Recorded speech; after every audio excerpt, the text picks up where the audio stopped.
Hey guys, welcome to the ITS Knot of the Week in HD. Today we're going to be talking about the sheet bend, otherwise known as the Becket bend. So let's get right into it. Okay, so a couple things before we get into tying the sheet bend or the Becket bend. First off, the sheet bend is used to join two lines of different thickness. So as you can see here, we've got a thicker line and we've got a thinner line, and we're going to join those together. One thing to note is that if you're using nylon rope or polypropylene rope, like this here, this is an example of some nylon rope. It can be very slippery, so the sheet bend can slip easily when using the nylon or polypropylene.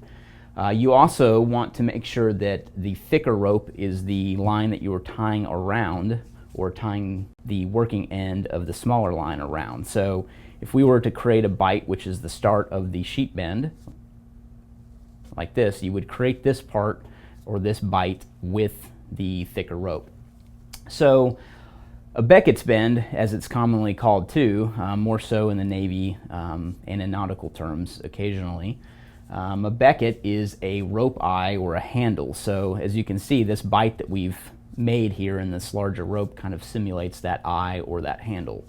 So to tie the sheet bend, we're going to take our smaller line and come through the back side of that bite that we've created, around the back, and then trace underneath that working end. So that is the sheet bend. Okay, so a couple of things with the sheet bend, now that we have it tied, is the first checkpoint is that you want the tails going the same direction. So as you can see with the bite, we've got the tail going down, and on the smaller line that ties around, we've got the tail facing the same general direction. So another thing here is, now that we have this tied, and it's important to talk about strength as well. So if you have the slipping occur, which I can try to pull on this just to show kind of how it would slip, it's still a fairly strong knot. But to increase the strength of this, there's a couple of variations that you can tie here. So instead, let's back up here to where you insert the line in through here. So coming in through the back side and around the back, you can now create another bite in this line, like this, before you slip it under here, and this is now a slipped sheet bend.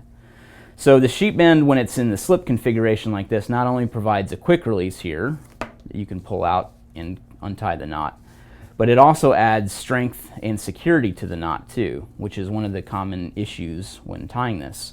So if we were to tie the slip version again with that bite, so what it's doing is creating more surface area for the smaller line to bite against, which is adding to the strength and security.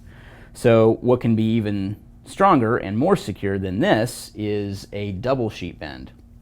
So what we can do is, let me just show the sheet bend again. So this is going to come around the back side here and down through here. So instead of ending the knot here, we can get a little more slack here and just double this wrap up. So if we wrap twice here,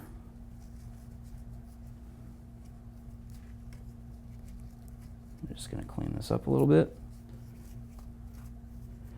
That's our double sheet bend. So as you can see, we've got that same double surfaced area there that we were working with the slipped sheet bend, but now we just don't have a quick release, and it adds even more to the strength and security. So hope you enjoyed these different variations of the sheet bend or Beckett's bend. Thanks for watching the ITS Knot of the Week. Be sure to check out itstactical.com to learn more, or click the description below to get a direct link to the site.